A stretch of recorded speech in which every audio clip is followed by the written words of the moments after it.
All right, everybody, and welcome to the Nintendo Pulse podcast, episode number 46. As always, I'm your host, Lloyd Hannison, and joining me, Stephen Munn. Stephen. I'm in this one? You are. How are you doing? Pretty good, thanks. You even have the name right underneath your face. I didn't have to go change that after the fact. It's good. It's great because I forgot who I was for a minute, and then I just looked down, and there it was. It's good. I don't understand how it works. Like, Skype has this weird projection thing, so you just look down, you see your name. I don't know. It's just like this newfangled technology. I don't get it. It's very cool. I don't get it. So how you been? It's been a week. We didn't do a show last week because of me being called into work at the last minute. So I apologize, everybody. I feel really bad, but I got the text like about a half hour before I had to do the show prep for Touch of Gaming, and it's just like, really? You couldn't have bugged me when I was at work, could you? But no, it was actually a server died and all this fun stuff, a lot of stuff that had to be done, so yeah, it kind of sucked. But I'm here, and we're here this week. Welcome back. Thank you, Stephen. Welcome to you, my friend. Thanks. We're going to be welcoming each other all podcasts, so this is the welcome cast. Hopefully you guys don't get too sick of people welcoming each other, because we're just going to keep doing it. That's what we're going to do. We're going to start other languages soon too. We will. I will do French. Okay. Bonjour. Bienvenue. It's welcome, actually. Bonjour. It's hello. I know. I didn't know you spoke French. I do. I took French for a number of years. Damn, I was trying to get one over on you. And then say, no, that's actually the wrong thing, Steven. You're too smart for me. Communicate in French. You probably know like 18 languages to go with every boxed copy of Castlevania you have. I can speak Romanian. I can speak English with a terrible Romanian accent. Oh boy. All right, before we get too deep into this, I just want to make mention that we're a member of the Tech Podcast Network. Find out the shows like this one over at techpodcast.com. All right, moving on. Let's get into a little bit of what we've been playing. So, Steven, what you been doing lately on your iOS? I don't know, it's PS3, Android, VIC-20s, toasters, whatever you got. 64. Yeah. Odyssey 2. Load 8,0. Load star, 8,1. Yeah. Oh, that's what it was. Yeah. Damn. I have been completely consumed by my Android device, my phone here, running Tiny Tower. Oh, you just got into Tiny Tower. Yeah, I wasn't aware of it until pretty recently. When a friend of mine showed it to me and said, you should play this. Oh my God, it's amazing. And I was like, yeah, okay. So I downloaded it, forgot about it for a few days. And then I tried it one night. I don't think I've slept since. It's been like 2 weeks. All I do is stock shelves and build floors and send construction workers from the lobby to the penthouse. I don't know if you... I guess it wouldn't... no, it would probably be a different network. I was going to say, if you want to see the most stupid tower ever, my wife plays it, and she's been playing it since it came out. And she has every tower or every floor type that you can get. So she has 185 floors? Yeah. And Crazy. Each of the people that are on the floors are 9s for that particular job. So she keeps going until she gets a person that has a 9 for that particular job. And she keeps a spreadsheet or some other equally geeky thing, and she tracks it. And what she does is basically when an update comes, she buys all the floors and then uses all of her Tiny Tower bucks to get all the people. And then she amasses a stupid amount of gold and buys empty floors waiting for the next update so that she can buy all the stuff that she needs. Wow. Yeah, she's an addict, man. I was like, how do you find this fun? Like, there's nothing to do. You're just clicking stuff, and you've been doing it for a year. And she's like, yeah, I don't know. It's enjoyable. I don't know. It's It's that little dopamine hit every time it goes ding, and you touch the little tan-colored square with the shopping bag on it. It's like... Yeah. Oh, another tiny little dopamine hit. I'm happy I kicked that habit a long time ago. I don't itch or get the shakes anymore, so it's good. But I was addicted to that game for a while. Yeah. I started playing it, and then I showed it to my fiance, and then she has an iPad. I was like, you should play this game. This game is really good. And she got it, And then she got hooked on the game, so she's playing the game, but she was about 5 floors behind me. So she's like, "What floor are you on? I want to compete." And I'm like, "I'm like 5, 6 floors ahead of you." She's like, "Oh, okay." And I'm like, "Well, I'll just stop building floors until you catch up." And she goes, "You don't have to do that." I'm like, "No, I'm going to do that, and then we can compete like you want to." She's like, "Okay, thank you." So I stopped building floors, but I kept playing the game because I couldn't stop. So I amassed all this money and all these bucks. So then she's like, "Okay, I'm all caught up." I'm like, "Great." I built like 5 more floors immediately and just kept going. And then I'm like, "This isn't really going to work." So This is eventually, unfair. yeah. I'm like, "This is not fair, honey. You're never going to catch up." So I actually completely stopped playing the game. I let the stock run out on my shelves until she caught up to the floor I was on. Nice. And now we're, on the same level. But since she's on iOS and I'm on Android, we can't see each other's towers. That they're running on separate systems, which is a pain in the ass. I don't understand why they do that. Yeah, I guess the iOS one uses Game Center for your account, and the Android uses Just the mobile game. Yeah. So you'd think they'd build a time altogether, but I don't know why they haven't done that. It seems kind of weird because I know there's other games like Simpsons Tapped Out, which I play, that you can compete with Android people and iOS people. It's all one big happy server that you connect to. Yeah, there's a lot of games that are like that share a server and you can play together. And obviously you can do the little share thing where it makes a mini web page and you view each other's that way, and that's what we've been doing. Cool. The first time you see it, then it's like, all right, I've seen that. Yeah. Been there, done that. Yeah, it's neat, and I've got like costumes, and I've got little puns for the names of the businesses that correspond to the costumes that the workers are wearing, so I can remember them better. Nice. Like the optometrists, they're all dressed as ninjas, and that's the Ninja Iden. Nice. Nice. Fez, of course. Fez is on Steam now, so I was playing that. How are you finding it? Once I got around the bug that I was having with my something about video. Your window. You'd have to keep going full screen and I guess they've already full screen. Yeah, I guess they've already patched the game like 8 times on Steam or something like that. He's released all these tiny little updates, which just really demonstrates the problem with Xbox Live, doesn't it? Yeah, where he couldn't actually release a patch that was erasing save games because it cost him too much money. Yeah, exactly. But this is like, doesn't cost anything, so he just keeps updating it and patching little issues that come up and stuff like that as they go along, which is wonderful. Find Me, in Find Me 2 on my 3DS, I have all the hats. I have all the puzzle pieces except one of the puzzle pieces on the Luigi's Mansion puzzle, one of the pink ones. I've got, I'm getting the accomplishments now where you beat Find Me 2 and Find Me whatever, you beat them 10 times. I'm reaching those accomplishments now. Wow. And it's amazing how much it drops off once you have all the hats. It's like all of a sudden it becomes so much less compelling to get tags and things. It's like, what am I even doing this for? And then, of course, there's other software. So I was at my local Target and I picked up this one, Resident Evil Revelations for 3DS. Do you have a Circle Pad Pro? I do not. It's much better game with Circle Pad. Yeah, I'm thinking about that. But considering I could get Resident Evil Revelations for WiiU for less than the price of a Circle Pad Pro and play it on my WiiU gamepad, I'm considering maybe going that way either if I enjoy the 3DS one. But so far, it's Resident Evil, and the only Resident Evil that I ever enjoyed was Resident Evil 4.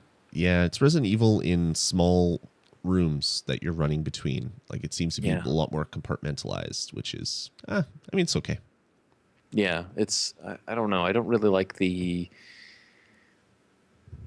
I really like the direction that Resident Evil went with Resident Evil 4.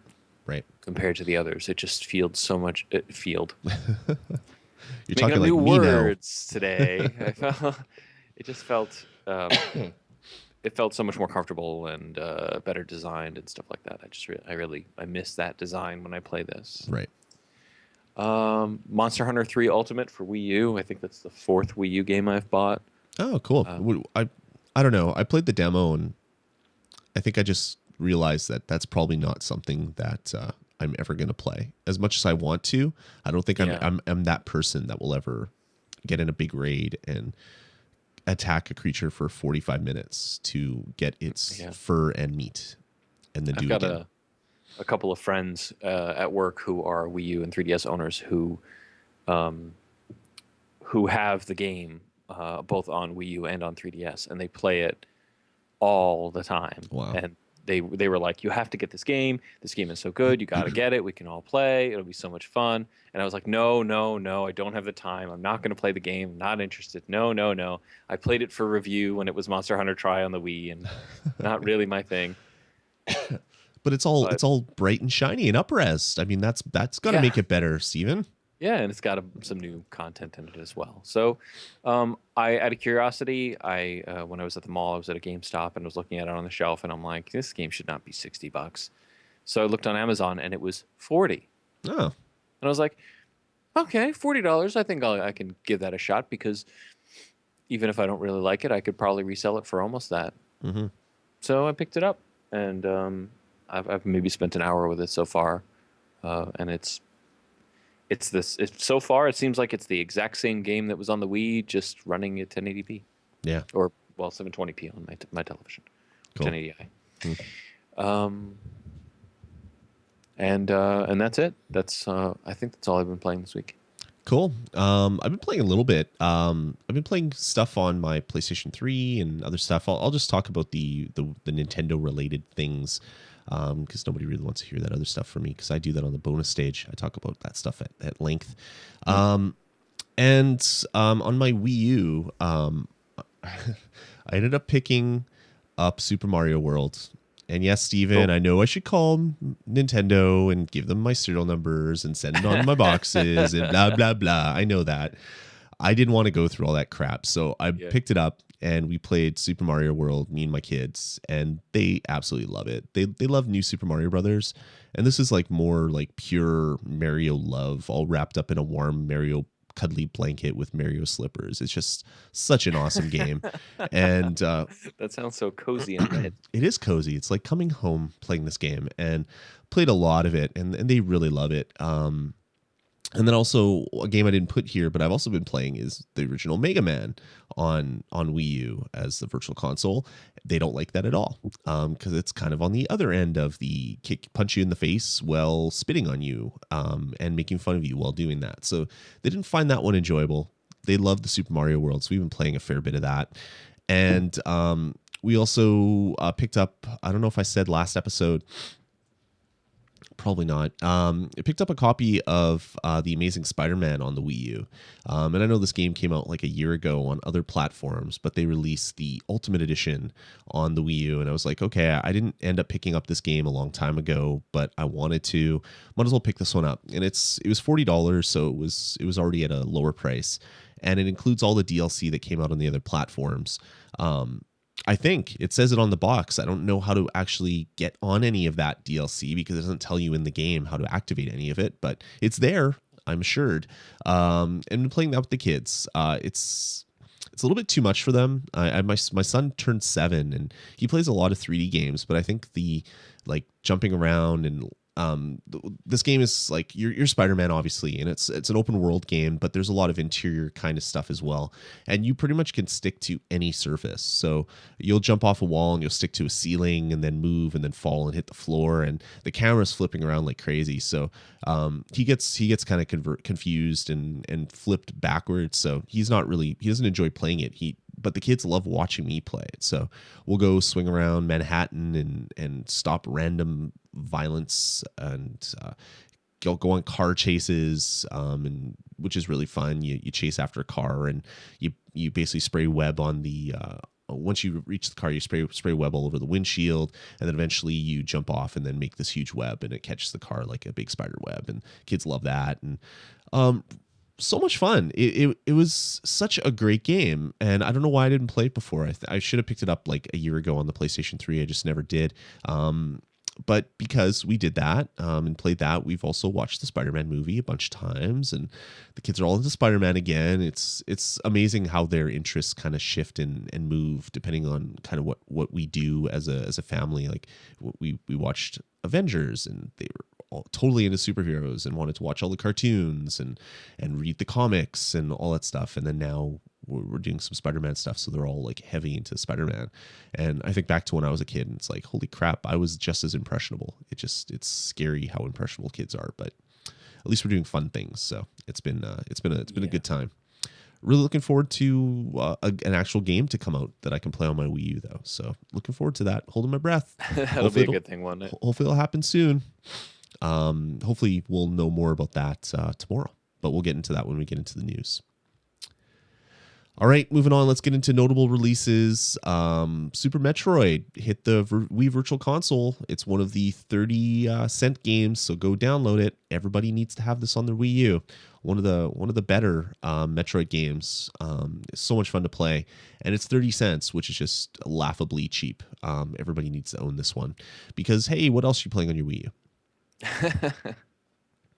Yeah, that should be Wii U's new slogan in the commercials. Yeah, what else are you gonna do? YouTube, come on, that's what you're gonna do. Also out is Super Mario Brothers 2, which is really interesting. Nintendo doesn't do sales, but they seem to be doing a lot of that with the Wii U. And this one's really eShop on the 3DS too. Yeah, they've been putting a lot of stuff on sales there as well, which is really great. I mean, that's if you want to compete with iOS and Android, that's what you kind of have to do because game developers can drop price anytime. So they released Super Mario Brothers 2 at full price, but if you want to buy it for cheaper, you just have to already own Super Mario World on your Wii U, whether you bought it full price or transferred it over from the Wii and bought the like $1 upgrade to get the Wii U version. And then you can pick up Super Mario Brothers 2 for what, $250 or whatever that price is. So that's kind of cool. Hopefully they keep doing stuff like that. I don't know. I might take advantage of more stuff that I've already bought on my other consoles that are sitting behind me dead. Maybe. We'll see. And also out, Steven, is the Resident Evil Revelations demo, which you put in the show notes. Have you played it? No, and I haven't set it to download either. I'm trying to decide whether I should do that. I guess I don't know. I mean, like, I just got the 3DS one. Yeah, you already own it. I'm definitely gonna have a lot more time to put into the 3DS one since I can carry it with me. Yeah. Yeah, I agree. I kind of want to play it. I kind of want to see how it plays on a more like real console, something that has two sticks without that weird kind of peripheral that you put on it. But then, as you said, it's not the most compelling Resident Evil that I've ever played. So I don't know. I might end up picking it up if it's on sale or something. And because I played through most of the game, probably about 80-90% of the game on my 3DS, and always wanted to get back to it. And then I ended up selling my 3DS and my Circle Pad because the Circle Pad doesn't fit on the 3DS XL. And it's like, okay, well, I don't really want to play it now since I don't have a Circle Pad. And then it's like, do I really want to buy the Circle Pad Pro, Circle Pad XL Pro or whatever the hell they're calling it? It's like, I'll use it for one game and no one else is ever going to support it ever again. Do I really want to do that? So maybe I'll just pick it up on the Wii U and play through it that way. Yeah, there's the Kid Icarus. Like you can use it for Kid Icarus Uprising, but you can't use it to aim. It's just for left-handed. Yeah, you can't really use it unless you're left-handed. And then you can use it. And you can put it on the fancy stand that came with the game as well. Sure. Yeah. Sure. And then there's like Monster Hunter. Monster Hunter 3 Ultimate for 3DS. You can use the Circle Pad Pro as well. And there's another game that I own that I could use it on, and I was like super stoked about it. I can't remember what it was. But yeah, it's totally underused because it should have been on the device to begin with. Can't you use it with Luigi's Mansion? I don't know. Oh, Metal Gear, yeah. Metal Gear, that's what it was. It's 3, Prometheus. Yeah. Metal Gear Solid 3 Subsistence. Which is a much better game with dual analog. I just don't understand why the XL came out. They didn't put the second analog stick on it. I mean, it's like that. You're ripe to make it right. But I guess they'd already screwed up the 3DS launch so badly and just got it back on track. They didn't want to throw any more wrenches into the whole process. Yeah, you really would be splitting the install base if you did that. You know, nobody could, unless maybe if they completely stopped selling the original model, but they're still selling those. You know what I mean? So, you know, there's no way to. You'd have nobody really be able to put out games that support it because you wouldn't know how much of the install base would have that. Yeah, they'd have to get really creative with their control schemes. So they'd have to build both control schemes into each game and be really confusing. But yeah. Absolutely. All right, well, that's enough for announcements and releases. Let's get into the news. So Nintendo announced today that there's a Nintendo Direct tomorrow. So not wasting any time. Yeah. They're having a Nintendo Direct tomorrow, 9 a.m. Eastern time. Yes. So it'll be, 7 a.m. Eastern time and 9 a.m. Central. I just know 9 a.m. because that's what I have to worry about because that's where I am. And this is going to be a Wii U and 3DS summer game Nintendo Direct. I think you may have that backwards. Is it? Because it's earlier that's right. in the West. Sorry, 10 a.m. Eastern, 7 a.m. on Pacific is what I want. It's yeah, that makes sense. Yeah, it's 9 a.m. on Central. I know that for a fact because that's all I care about. Everybody else, do your math. Sorry about that. But yeah, it's they're holding one in the U.S. and Europe. So that's kind of interesting. So I wonder what they're going to show. Hopefully they'll show some games that are coming out in the next month. Because there's nothing on the Wii U. I'm really kind of sad about my Wii U right now. I'd love to put some more love into my Wii U. That sounds really wrong, but I really would love to buy some more games for my Wii U. I guess I'll put it that way. That sounds a little bit better. Yes. So, unfortunately, they usually do it on Thursdays. So this is weird that it's on a Friday because normally they do it and then we can talk about it when we do the Nintendo Pulse. We can't do that this week. So, maybe I'll talk a little bit about it tomorrow on the bonus stage. So if you guys want to hear about that, you can probably just YouTube it, or if you want to hear us talk about it, or me talk about it, because unless Steven wants to pop in for 5 minutes on the bonus stage, we might chat about that tomorrow. So hopefully they talk about something good, some games, some surprise games, not just Pikmin, we're releasing it in next week, we're gonna bump it up, or some other game that we already know about. Hopefully there's like these new megaton bombs being dropped. Nintendo has also announced that they're going to be coming out with another Nintendo Direct right before E3. So yay, more directs to directly watch, and Nintendo can advertise to the people that are already buying their stuff, because that's a really good way to grow your audience. Yes. Oh, Nintendo. Nintendo makes me sad. Anyway, so Nintendo Direct tomorrow. Moving on. We talked about Shadow of the Eternals. Did we talk about that last week? No, I guess it was on the bonus stage. But they released their own kind of private thing to fund it. And this is the spiritual successor to, what is it? Eternal Darkness. Eternal Darkness, Sanity's Requiem. Yeah. And everybody said, well, why don't you do a Kickstarter? Why don't you do a Kickstarter? And they're like, no. Well, finally, they actually came out with a Kickstarter. So people bitched enough and it happened, which is good because it's a lot more convenient for a lot of people to go through Kickstarter, because if you've already done a Kickstarter, if you've already backed another Kickstarter project, you already have everything all set up. So it hit Kickstarter a couple days ago. There's 33 days left. They want to raise $1.3 million and they've only raised $66,000. So I'm kind of worried that this one isn't going to make it on Kickstarter, which is kind of sad because I'm really looking forward to this release whenever it actually comes out from Precursor Games. I don't know. Steven, what do you think? You didn't really like the original, did you? Skeptical. No, the original was fine. I haven't beaten it, but I've got a good way through it. I do own it, and it would be interesting to see them take that a step further. But it's not really a sequel to that game. You know what I mean? It's not. It doesn't appear to be that same series.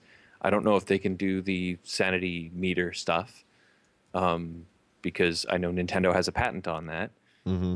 So, I mean, what are they going to really do? It's going to be a spooky game with pianos, music, and people wearing Elizabethan era clothing, and that'll be the game.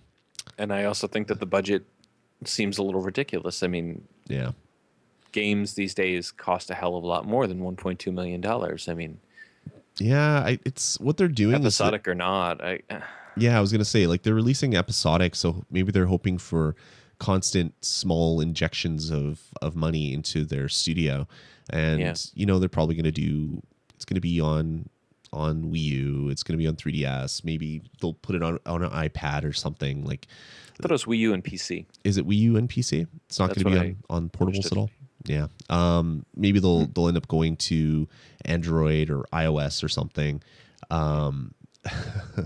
and go from there. But yeah, it does seem like a lot of money to ask for on Kickstarter. But as you said, it doesn't seem like a lot of money at the end of the day to make a full kind of AAA style game. So maybe this will be more kind of a small little independent kind of thing. I mean, a huge company that I like Too Human. Yeah. You know, I'm one of the people who thought Too Human was a fine game. Yeah, I dug it. I didn't have any expectations. You know, I wasn't following it for a decade and a half. Well, it didn't get made for 4 platforms. You know, it just was this thing where eventually I got a 360 and I was like, hey, I like Silicon Knight's other work, so let me try this. And it was fine. Yeah, it was a lot of fun. I beat it. Doesn't happen often that I beat games. That says something right there. Well, there you go. The interesting thing about this whole project is this isn't from Silicon Knights, because Silicon Knights is basically sued into like oblivion because of the whole Unreal Engine saga. So this is from another company called Precursor Games, not related to Silicon Knights, except it has all of the main talent from Silicon Knights, including Dennis Dyack. So that's kind of odd. But anyway, I'm just going to see how this all plays out. I'm really hopeful this will come out, but we'll see. I fear that this Kickstarter will not make 500,000, and it might put a bit of I don't know, it might kind of hamstring their project, because if people say, well, your Kickstarter failed, I'm not going to go to your website and give you money directly, because then who knows what I'm going to get. I think this might be a bit of a misstep, but we'll see what happens. Maybe they'll just release it anyway and recoup their money some other way by, actually selling the product to people, not getting a pre-order of sorts through Kickstarter, even though Kickstarter's not a store. Right. Yes. And they don't get a penny unless they meet their goal, right? Exactly. Yeah, exactly. So stay tuned. This will be a title that I'm going to be following fairly closely. So we'll definitely have more to talk about if the Kickstarter makes it, if their project actually makes it through other funding means. We'll definitely be talking about it. So stay tuned for more. All right. Speaking of more, Steven, how would you like to play more ZombiU? I know you didn't play the original, did you? No, I didn't play the original. I downloaded the demo and I never actually got around to even running the demo. Oh wow, it's fun. I enjoyed it. I talked about it a fair bit when the Wii U first came out, and interesting. It looks like, according to Twitter, people actually got a statement of sorts from people in Ubisoft, which is odd and rare, and I don't know how this person is still working for them. But anyway, someone asked one of their creative directors, Jean-Philippe Caro, and said, are you making more Wii U or ZombiU? We love the game. And his tweet back is, thank you for your interest in ZombiU. The team is working hard on a prototype, but it's too soon to tell you more. And that's all that they said. Ubisoft has neither confirmed nor denied that tweet. I don't believe at this point it's been deleted. Let me just click on the link to see if it's still on Twitter. It's still on Twitter. So, it hasn't been deleted. So Ubi's not super pissed off at the fact that their creative director came right out and said, yeah, we're prototyping some more stuff. I guess when you prototype something doesn't mean something's coming out, but you pretty much prototype stuff that you're thinking of working on. You don't just randomly prototype games unless you're in the R&D phase. So, and it's not really R&D if you've already created one game. You might do that when you're working on other game ideas. So, it's probably pretty apparent that Ubisoft will be coming up with ZombiU 2. ZombiU did really well for them. I don't think they expected much, and even though it came out on a console platform that didn't sell very much, I think they did pretty good. Probably being bundled in with a good portion of the pro sets with the ZombiU package that came out probably didn't hurt at all. So hopefully more ZombiU will come out, because I really did like that game. Cool. All right, moving on. Nintendo has kind of become the big bad Nintendo again. Some stuff has come out over the last day or so that Nintendo is basically claiming ownership of certain videos on YouTube that have Nintendo content in it and placing Nintendo ads on it. Mainly it's the Let's Play videos on YouTube or the LPs. So if you are basically recording yourself playing a Nintendo game and it's longer than 10 minutes and it's a game that Nintendo has already uploaded footage to YouTube to do the content match, they will claim ownership of your video, or they could. That doesn't mean that they will, but they could claim ownership of your video and then put their ads on it. And the internet pretty much had a conniption / meltdown today on it, which is really kind of interesting. Like, I could understand why people would be upset, Steven, but at the same time, you're trying to make money off of someone else's IP.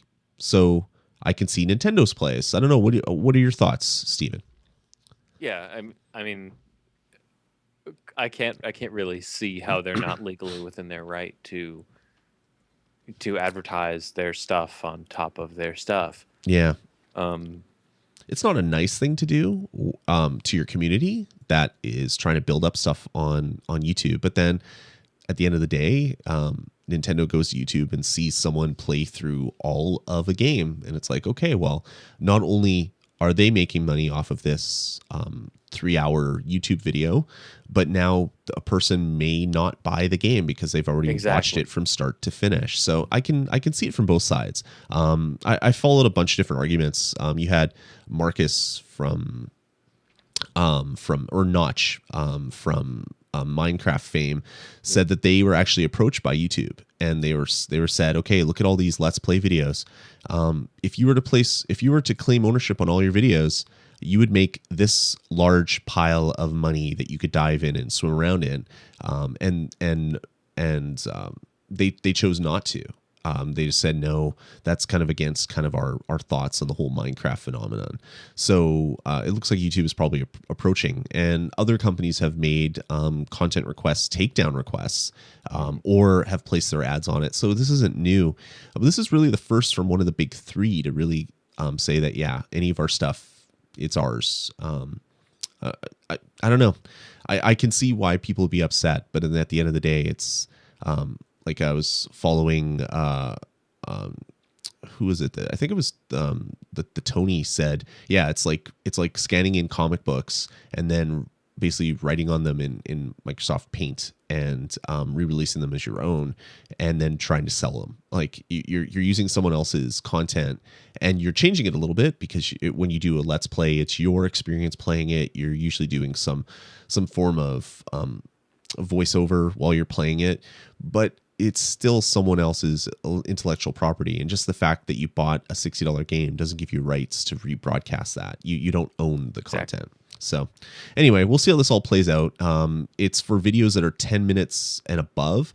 So you can always Let's Play as long as you keep it to like 9-minute segments. I've put a lot of Nintendo content and other game content into the different videos that I put up in the past.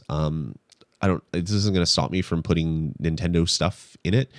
Actually, when I tried to enable ads on some of the old videos that I uploaded, it actually wouldn't let me do it on any of my Nintendo Pulses. And I couldn't figure out whether it's the intro music, which is like the eShop music, or maybe it's because I'm calling it Nintendo Pulse, which I don't own the trademark to Nintendo. So maybe they're saying, no, you can't put ads on this. So not really sure what flagged it. So I've already seen that kind of happen, and I'm not going to stop doing it. I'll just upload the videos and not monetize it. I don't make any money through YouTube anyway, so it's not like I'm going to be hurting myself. But I know some people that do this for a living, and this might end up hurting them in the long run. But you are making money on content that you don't own, so it's going to go away. It's like all the companies that made Twitter apps and Twitter websites that did something with Twitter, and then Twitter cracked down and they're like, no fair, you're taking our money. It's like, well, yeah, you're building something on top of a tool that you don't own. If that tool changes,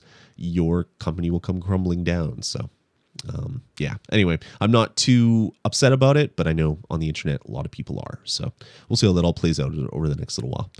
But it's even more interesting, especially with Sony building the share button right into the actual PlayStation 4 controller. They're kind of encouraging this type of thing, and for Nintendo, I wonder if those will all have Sony ads automatically. I don't know, and whether you're going to be able to even upload them to your own channel, or whether it all just goes to this master Twitch account that they're going to be setting up, or Ustream, or whatever the thing is. Like, who knows? Maybe this is Sony's business plan. Yeah, like maybe Sony's going to out of YouTube approaching them. Google YouTube approached them and said, "You have all these videos of Sony video games. Don't you want to monetize these?" And they went, We could put a monetization button right on the controller. Exactly. We could make money hand over fist. Yeah, who knows? Like every time someone presses that button, we get 25 cents.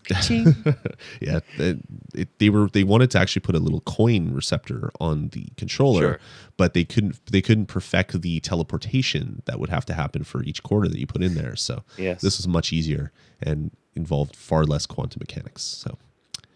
Definitely easier. So anyway, we'll chat more about this. I'm sure there's going to be more mini bombs going off and people getting all butthurt about it. But yeah, what can you expect? You don't own the copyright.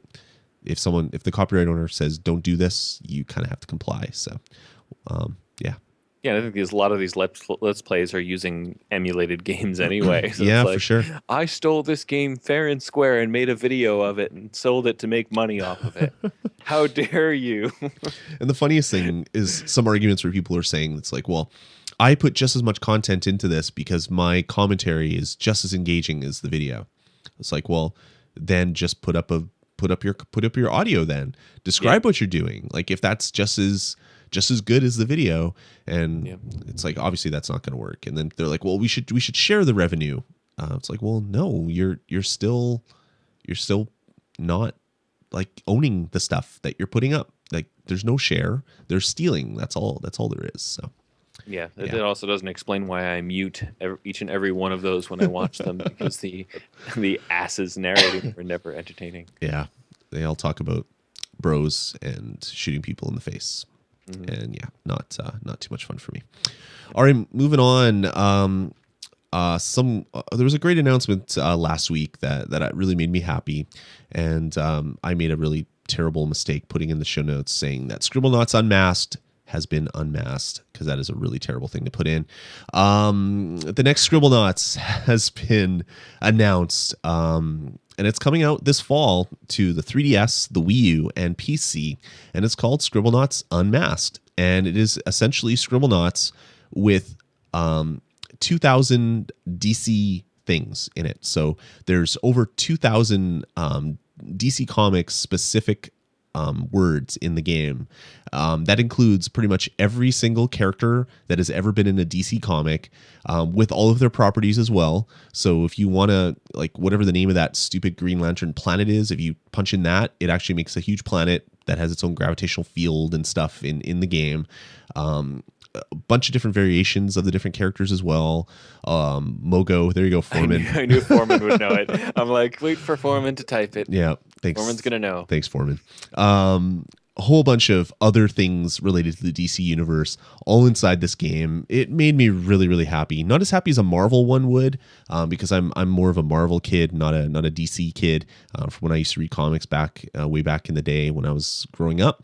But I did like DC. I did like a lot. I loved Lobo and some of the other more kind of darker, kind of really kind of stupid comics. It's like, what's that? Etrigan? No. The Demon? No, not so much. The Demon was cool. The Demon was cool. I liked the really dark Batman stuff.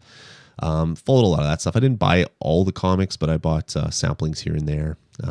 So I know some of the characters. There's a lot of characters I won't even have any idea who they are. In some of the announcements, they said it has 33 pairs of Batman pointy ears. So there's 33 different variations of Batman. There is a 130 Green Lanterns. Oh yeah, there it is, including Mogo. So I should have just read on Foreman, but thank you for your help. Which is the sentient planet with a lot of gravitational pull in the Green Lantern This explains core. how they got to 2000. But Yeah, it's so crazy. it's like getting a 780 in one NES cartridge. Yeah, Oh, exactly. great. It's got 780 different games in it. It's all the dip switches all laid out in a menu. Slightly different. Yeah. But yeah, it's pretty cool. I wonder what the pricing on this is. I bought Scribblenauts Unlimited. Yeah, I bought Scribblenauts Unlimited on the Wii U as a digital download, and it was like the full like $50 hit. Ouch. And it's just like, really, this is like a DS title that I would have paid $25 for. Less than a month after that, it was $10 to $20 on Steam. Yeah, it's and I've played Scribblenauts on the iPad and it was $5. Yep. And it's essentially the same game. So it really makes me wonder what this is going to be. I'm interested in it. I'm intrigued in it. I don't know if I will be picking this one up if it is a full price, but we'll see what happens. Maybe I'll pick it up on Steam and play it on my PC because, yeah, I don't know if I want to buy another $50 Scribblenauts game. Actually, no, I do know that I do not want to buy another $50 Scribblenauts game. Let's not even put the question out there. So anyway, Scribblenauts Unmasked coming this fall. So check it out. Foreman in the chat room says, I started a list of DC characters that come with jetpacks. Yeah, because that is a solution to every single problem in Scribblenauts is a jetpack or a laser. Yeah. So as long as you have long as you have DC character with that. Yeah, you're good to go. All right, the Ray could fly. I mean, obviously so can Superman, but yeah, Superman. I'm sure he'll be the crazy overpowered character that he'll can't be the killed. Cthulhu of the. Yes, exactly. Of DC. The only thing that can kill him would be if you summon kryptonite, and that will weaken him so anybody else can kill him. But that'll be about it. Yes, exactly. All right, moving on. Let's get into our next story, and that story is 3DS isn't doing so bad, Steven. It was almost dead at one point. Obviously, that's not the point now. It's been announced that Nintendo 3DS software sales have gone up 52% year over year in the US. Cool. That's crazy. That's a huge amount for a system that was already doing really well. It's doing even better, and it's from a press release from Nintendo, so it's not like NPD or some other like Michael Pachter guesstimating. These are real numbers. Some of the stuff that they called out, Lego City Undercover: The Chase Begins sold 94,000 copies. And was number 9 on the April NPD chart, which is kind of interesting. Luigi's Mansion Dark Moon sold 140,000 units in April, bringing its lifetime total up to 530,000. So there's a lot of people with portable Nintendo systems that are buying games. That is a really good thing. That means a lot more companies will be making software, and it keeps on, keeps on with my thought that the 3DS is kind of the best like platform to own right now if you're a gamer, because there's just all these amazing games coming out and you can pretty much experience them all on this little portable device you can take with you wherever you are. So very cool. So 3DS is not hurting. Can't say the same about the Vita and some other or the Wii U. Let's not have the Sony hate. Let's pass it all around. Sure. There's plenty of it to go around. Definitely. But 3DS software is doing good, and their digital downloads are doing really good, which brings us into our next story. Ace Attorney Dual Destinies is coming this fall from Capcom, but it came out in Japan a while ago, and it's coming to the US, but only as a digital download. They're not releasing physical copies of this game in a box. If you want this Phoenix Wright Ace Attorney Dual Destinies, you will only be able to pick it up on the 3DS eShop. And their senior VP of marketing, Christian Svensson, announces, sorry guys, but physical release is not in the cards. Historically, it's been tough to attract long-term retail support for the Ace Attorney titles. With the release of Phoenix Wright Ace Attorney Dual Destinies, we wanted as many people as possible to be able to enjoy the game for as long as possible. With that in mind, we've opted for a digital-only release via the Nintendo 3DS eShop. Understand that this decision may upset fans who've wanted a physical version of the title to add to their collection, but we believe that this is the direction that is best for us to take. We will be confirming details on the price point in the not-too-distant future, which I hope will also shed more light on the strategy at play here. So, that that quote makes me think that it's going to be hitting the eShop. It's going to be a $20 game. It's not going to be like the full $30 or $40. And they just want to sell as many copies as this to maybe drum up enough support to then re-release all the other Ace Attorney games on the 3DS eShop. Maybe sort of have this as kind of the renaissance for the franchise, and have a lot more people that maybe didn't find the DS cartridges out there be able to play it on their 3DS. So kind of a neat idea. I don't necessarily hate it. Because I like the games, and if I could save a few dollars buying it digitally, I don't mind that at all. How about you? Yeah. I know you're a big collector. Yeah, well, I mean, they're the Phoenix Wright games have they're not huge games. They're not these big blockbusters. They have decent sales, but it makes more sense to. Yeah.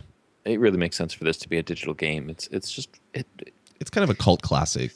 Yeah. Sort of thing. It's like all the reviewers, like the critics love it, but I don't think they've ever sold in the US that well. Maybe past the first one. The first one had some big buzz behind it, but after that, I'm not too sure they sold very well. Yeah, I mean, if it means the difference, if it makes the difference between the games coming out at all, and making a profit, versus either not coming out or coming out and having them just break even or whatever, it just makes sense, Yeah, exactly.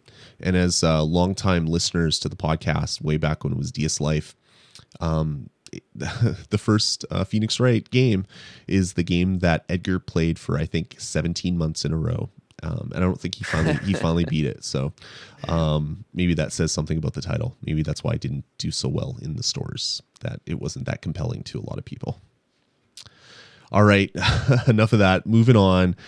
Let's get into a couple cool things. First one, it was just a quick news that I saw over on Go Nintendo. And that was a game that I love on iOS is coming to the 3DS and the WiiU eShop. It's called Squids, and it's a really, really awesome Western... it's kind of like a physics action game where you're squids and you basically launch them across your screen by pulling back on their little tentacles and letting go. And there's different classes of characters. There's there's the ones that have guns. There's the guys that stomp. There's the healers. Really loved it. Yeah, Quacko's in the chat room right now, and he's a huge Squids fan, as am I. And it was announced that it's going to be coming this year to both the 3DS and the Wii U. So it's going to be the original iOS release and the sequel all built into one game. So Squids 1 and 2. $30. Yes. And it's going to have a whole bunch of unreleased content and new characters, new features, and a whole bunch of other stuff as well. Really, really looking forward to this game when it releases. It'll definitely be one that I'm going to pick up. Even if it is $30, Steven, I will pick it up. $1.99 value. $1.98 value. No, it's actually, they're each $1.99. So you're getting $4 of value. $3.98 value. $3.98 value for only $30. Yeah. It's on a Nintendo platform. Steven, that's how much buttons cost, man. If you want to play with buttons, that's what they cost. Even though you're not going to be, you're going to be pulling back on the screen. Stop making sense here. I'm using illogical arguments against you. Okay. But now it's on a Nintendo platform. So. It has buttons, even though it's a fully touch-enabled game that you pull back so the physics can actually do stuff. It's the button tax, man. You gotta have smacking the little squids against little Mario hats now. It's exactly.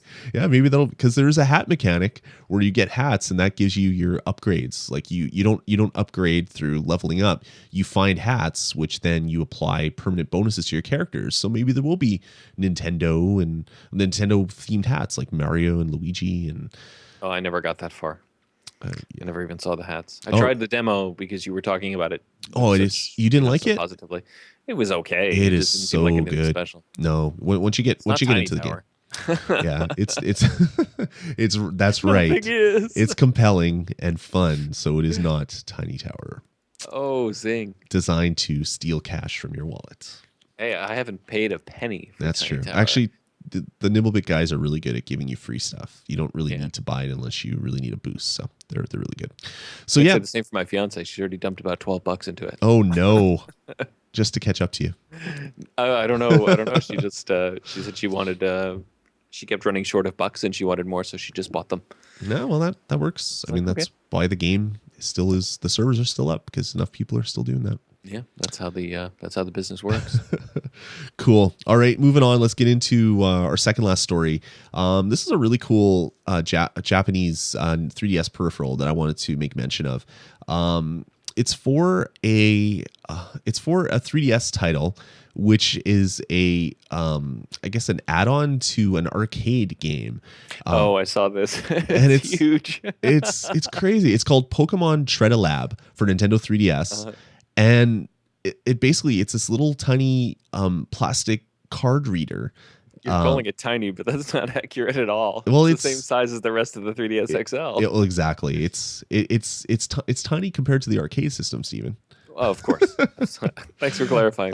But yeah, it's this peripheral that you sit your 3DS into, and if in Japan, if you're playing the Pokemon arcade title, you get these little what they call Treda, which are little tiny plastic discs that contain encoded information about your Pokemon. So if you want to play the game, you can throw your Pokeball, catch a Pokemon, and you actually get a physical representation of that, and then it stores your stats and stuff on it, I guess.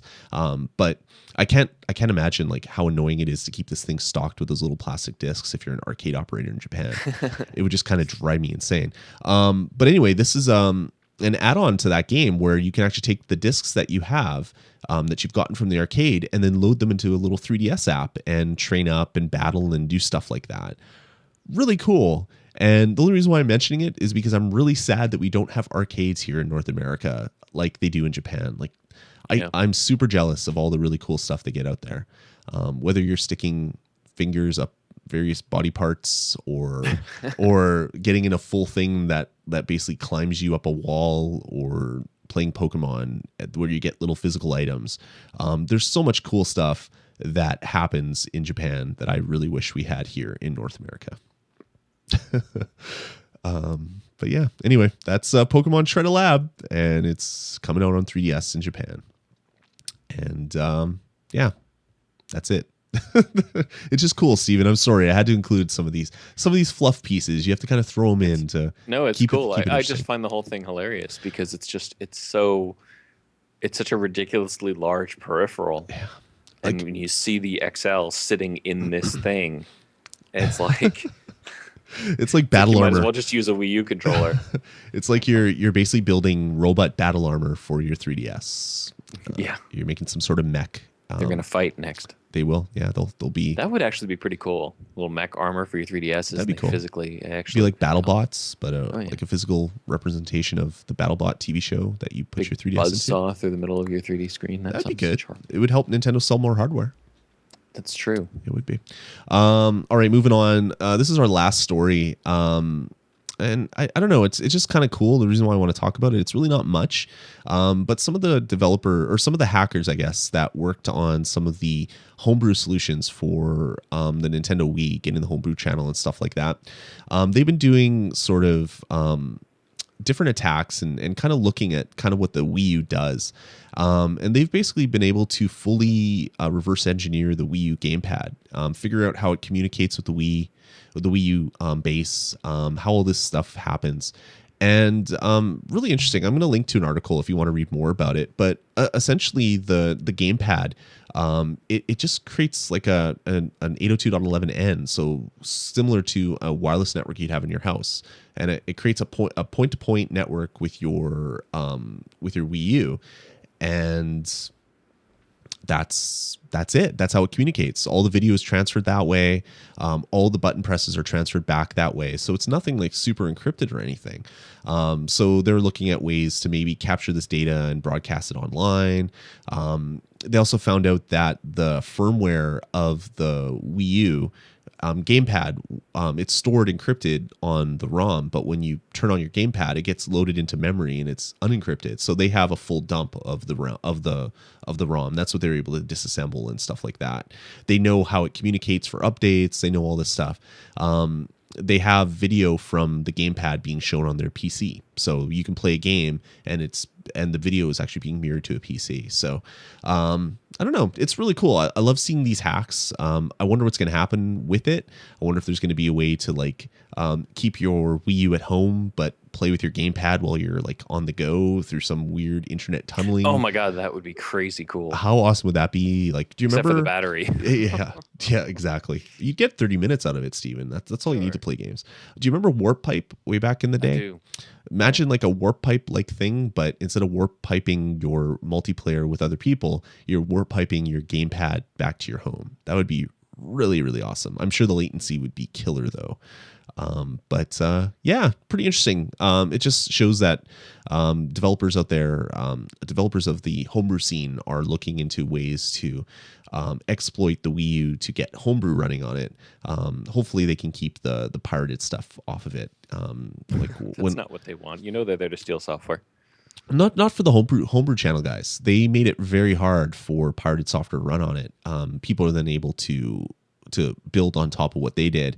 But if you installed the homebrew channel, you couldn't actually run pirated software at all. You had to install some other things that would allow you to do that. So hopefully they're going to try to lock it out. It's like back to the PSP way back in the day. The first custom firmware for the PSP just allowed you to do cool things, and it took a matter of like 2 weeks before someone figured out a way to load an ISO, and then that kind of blew open the PSP for hacking and pirating and stuff like that. I'm sure the similar thing will happen with the Wii U once this happens, but you can always hope that it would be cool to get some homebrew apps running on your Wii U without the piracy. Maybe that will be something that Nintendo will announce at E3. Maybe they'll have a way that you can write your own software and run it on your Wii U, kind of like the developer program.